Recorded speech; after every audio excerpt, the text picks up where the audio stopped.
Hello and welcome to my first episode of The Life of a Kung Fu Master. So, what's this all going to be about? Well, it was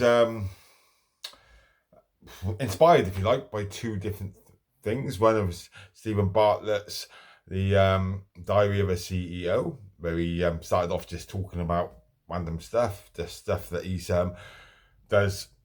Can't even think of the word, but doesn't script it. Basically, he's just started off just talking about his life as a businessman and an entrepreneur. Entrepreneur, I can never say that word. And the other thing that inspired me was a book by Dawn Wilcox. I think her name's Dawn Wilcox. I said it's totally unscripted. I haven't put no. I was going to write something a bit of a plan, but I'm not going to. And I'm just going to see how these videos get better. If you're interested, I'm going to say it now, which I hate all the blah blah blah that goes with all these posh YouTube channels and podcasts, things like that. But subscribe. Let me know what you think. Okay, because it's totally unscripted. Okay, why am I calling myself a Kung Fu Master? Well, I actually am I'm a master. I'm a master of kickboxing, if I'm honest with you. Okay, but I've been doing martial arts for roughly about 45 years. I started when I was 7, so I'm 54 now, so it's coming up. Bloody hell. Right, a lot about me, guys, okay, is that at the moment I'm totally unscripted. I've been trying to get used to talking on video for years, okay, but when I suffer from dyslexia, I think I've got ADHD. I say I think because I've never been diagnosed with it properly, but the way my brain thinks, I've been trying to, to me, martial arts is all about personal development, and I've been trying to work on personal development for years and years and years since I was about 16. Yeah, I started martial arts as I was 7, and that sort of rolled me into personal development, trying to better myself and things like that. But I'm nowhere near it at 54 years old. I've got so many issues. I've suffered depression for most of my life as well. I get anxiety as well. It seems to be getting worse as I'm getting older for some reason. Definitely talking to people and things like that. So this video channel really is just me talking about my experience, because nowadays, definitely in martial arts, it's going to be the way my brain thinks is one thing to the next. Okay, so the first video is just going to be me randomly talking, hopefully for about 20 minutes, if the video lasts that long. Because I don't. So if you are following and you find things useful, what I'm saying, that 20 minutes, I think, is about right time, really, rather than trying to get into something which is about 2 hours long. So yeah, as I was saying, it's my life as a martial arts master. I am not happy to have that name, if I'm honest with you, but if I said that I don't deserve to be a master, then it's disrespecting the people that gave me that title. And the actual master grade is in kickboxing. Well, I call it Chinese kickboxing because it's my style of kickboxing. I've been doing Kung Fu for probably about 30-40 years on and off. I've studied so many different martial arts. I probably, inside, I think I do deserve that title of master, okay, because I've been studying it for so long, and I've got a good amount of experience with martial arts. But I'm always learning. Okay, I can be learning from anyone. My students I learn from and things like that. So master grade is just a bit weird, to be fair. I'm also a guru in Silat Fitra as well. And the guru, to me, when I got the title of guru, it means more to me than being a master, because you have to sort of step up to being a guru. And this is me a little bit stepping up. This YouTube channel is a completely new one, because I don't want to keep itching my nose like that. Because I'm keeping it separate to my martial arts channel, which is for kids and all sorts of people and things like that. So yeah, just something a little bit separate, and it's just me saying one thing that I've learned in what my Silat Fitra instructor says is that we can't do perfect, and it is so true. When I was younger, all them years ago, when I was starting off in the martial arts, you look up to the black belts and you're inspired by them, and you think they're God, like you hold them on a pedestal. It's the same with the black belts, really, not necessarily the masters. I'm not sure if I said that or not. See, I'm waffling again. You do. But then when you get the black belt, to me, it was the biggest thing to work on, if you like, because you don't feel like a black belt at all. And you have to learn to be a black belt. That's what I'm always saying with the kids, things like that. So, my history of martial arts. why I personally think I do deserve to be a master, except I don't feel like I'm a master, if you like, because I suffer from very low self-worth, imposter syndrome. There's so much stuff that I suffer for.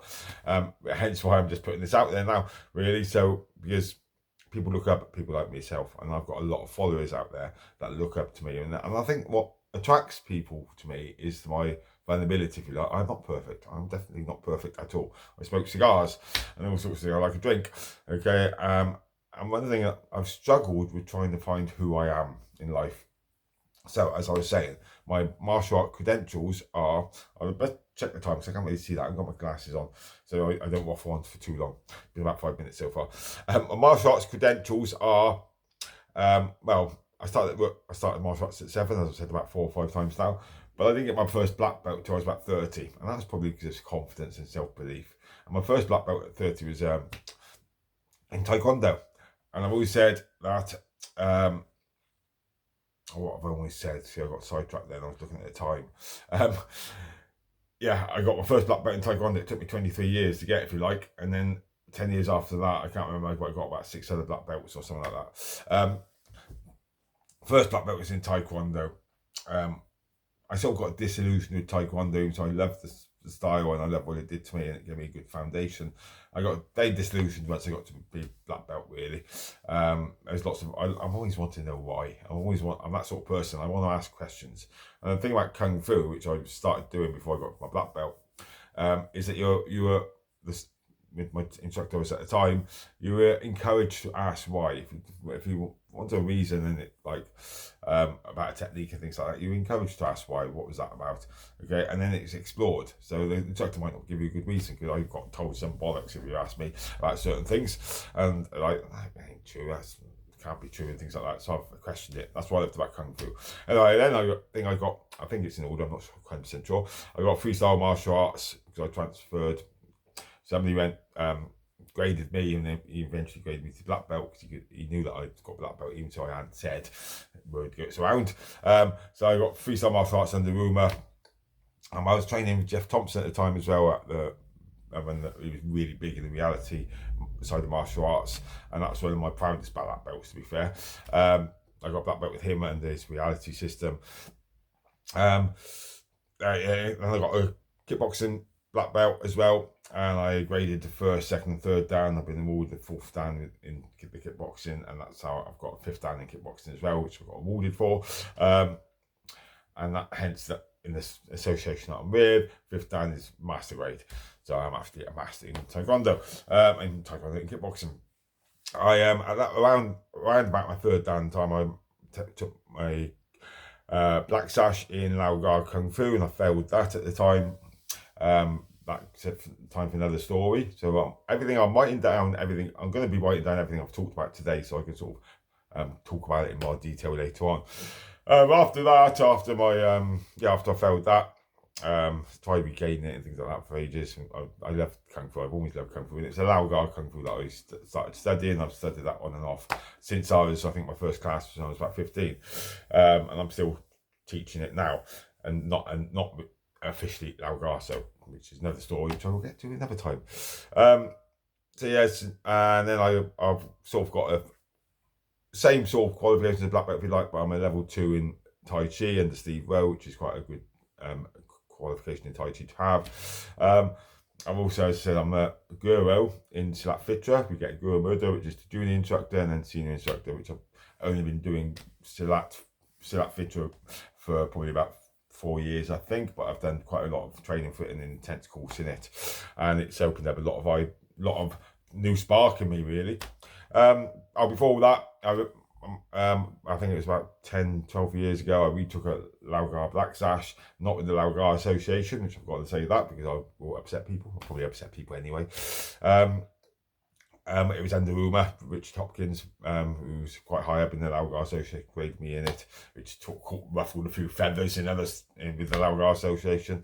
There's going to be a lot of that. Basically, this, as I was saying earlier, this is me War is it War Unleashed? I don't know what they call it nowadays.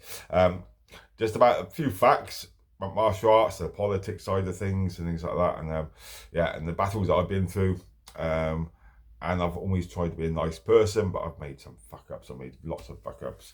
And I'm going to be as honest as I can. There are some people, some things I might not be able to be as honest as I won't, which I'd like to be, which I'll leave out rather than just bend the truth, because of other people. I don't want to get other people involved and things like that. So that's a bit about my history with the martial arts side of things. I've just, at this second, come back from, well, not this second, I've just been to the spa, which inspired me to get on this video doing this. This morning, well, yesterday, today's Wednesday, no, today's Tuesday, and I went up Sunday night. I did a big grading on Sunday, graded some black sash and black kung fu, and black sash and black belts in kickboxing and kung fu. And I drove all the way to Birmingham, not all the way, it's only about an hour and a half, to start a convention yesterday, which is really high level people, great speakers, all about business and things like that. And it was going on for today as well. So it's Monday and Tuesday. And for the first time ever, which I felt like doing this before, the speakers were good, but I thought the content wasn't what I really wanted yesterday. Even though it was good, I learned loads of stuff, and I would have gone back today. But I was getting more pissed off while I was there about myself, about listening to all these people who have made it big. I mean, I think it was 27 millionaires there yesterday, apparently. There's 1,500 people all in all, but 27 millionaires. And there was all these people saying about their money. And I got really pissed off. I've been trying to work on earning money myself, which I'll go into in another video, for years, and I'm still skint. I've angled this video so you don't see all the all my missus' well, all laundry on the back. My missus will have a field day. Yell at me. No, she doesn't yell at me. She's good, to be fair. But yeah, it's a bit of a. I'm still plastic all these years, and I've been working at trying to earn money for years and things like that. And this is me really not giving a shit now, really not giving a shit about who I upset, who I am, being okay with myself. And this sort of, I've tried to be like this for ages, and I'm still probably working. Well, I am definitely working at it as well. As I mentioned right at the start, I was inspired by Dawn Wilcock's books, The Glory of Being Ordinary, and fantastic book. I wish I had it here to show you, which I might do a review on it on another video. Fantastic book, just about that there's so many people like myself out there that are ordinary people. We're not rich, we're not famous, but we're hiding so much stuff, okay, because we're too frightened to get out there and be ourselves. This is me being myself, okay? So yeah, so it's going to be on loads of things, whatever's going to be coming into my mind. Like today, just this instant got back from the spa. I had a nice few hours out there in the spa and outside spas, and did 20 minutes swimming. I'll just come back and I jumped on it, okay? Because some days, I'm not going to say I'm going to put a video out Monday and Tuesday or whatever, things like that, because some days you don't feel like it, other days you do. I might do, in one day, I might do quite a few videos. Obviously, I won't put them all out together. So yes, so this is the life of a Kung Fu master, okay? And I will get into that a lot more detail. So today, as I said, it's been a funny day. When I was driving back here, I felt like crying as well. I felt quite down. The missus is happy to see me, and when I get like this, okay, like most depressed people, we push people away when we start getting depressed ourselves. I've managed to, I was quite chuffed, to be fair. Because I could have gone back to work today, but I've been so busy the last month, I needed some time to myself, so hence why I was quite chuffed that I managed to go to the spa. Because when you're depressed and things like that, you just get in your own head and things like that. And so yeah, and that's it's helped me. Bloody starving now. So yeah, so I haven't gone into work. I know they're short staffed there as well. Okay, also, if you don't know, I run a martial arts centre, roughly about 250 students. A very inclusive place. It is struggling financially at the moment. Okay, again, the story of my life, which I'm going to go into. I've been bankrupt and all sorts of stuff in the past. So hopefully, whether you can either relate to these videos, and I'm I'm putting thumbs up for ordinary people, if you like. Thank you, Dawn. Getting out there and just saying shit, if you like, having a rant. Okay, I'm fed up. I'm fed up of trying, if I'm honest with you. Okay, fed up of trying to be somebody that they say I should be. Okay, and I've got a very good way of being liked, if you like. Okay, not many people hate me. or don't like me. Okay, that's why I mean I've been putting stuff on social media for years now, well for a couple of years, and I still don't like the haters out there because it's new to me. I've always been liked. I'm a people pleaser. Yeah, and this is this is just me not really giving a fuck anymore. And it's a hard one to get across. So, hopefully, you never know. I don't know where this is going to lead. I'm not doing it for money. I'm not doing this for money at all. And that's the good thing about it, I think, really. If it leads to money, then it makes money. I'll be happy, obviously. Okay, I've always wanted to be rich. Right from the word go, to be fair. I mean, I didn't have a clue. I didn't have a clue about money. I'm still learning. I'm learning the hard way. I'm 54 now. But yeah, when I first read, I read the Power of Thinking Big. It was my first personal development book I read at 16. My mum had just submitted suicide. Well, she submitted suicide while I was reading it, to be fair. She's still alive, still with us now. 80 odd, 85 or 86, I think. So it wasn't successful, which is thank God. But ever since then, I mean, my first job was postman, and I wanted to sort of rise up through the ranks as being a postie, and I cocked it all up, to be fair, and I then worked in a factory for ages. But I've always had ambitions. Okay, I've got so much to say about the power of attraction and all these gurus out there that promise you the earth, and at the moment, because I go down that rabbit hole with TikTok and other things. All my social media is people trying to sell me shit and things like that. And I get attracted by shiny objects. I have, but not anymore. It's like I feel like I've had a eureka moment. Okay, just do my own path. Don't worry about anybody else. And we all do. We all get attracted by these things, and it's not hard to nowadays. They're all over the place. Definitely the way the world's going as well. I mean, social media is terrible, but I need it for my business, and I'm doing this now.